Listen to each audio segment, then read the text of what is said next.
কোটার জায়গায় কোটাই আছে, মাঝখানে কিছু জীবন গেছে, যাদের জীবনের দাম আমরা কখনোই দিতে পারবো না।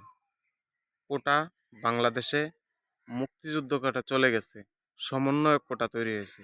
জায়গায় জায়গায় সমন্বয়ক, রাজনীতিবিদ বিভিন্নভাবে কোটা তৈরি করে মানুষ চাকরি, বিভিন্ন জায়গায় সুযোগ সুবিধা নিতেছে।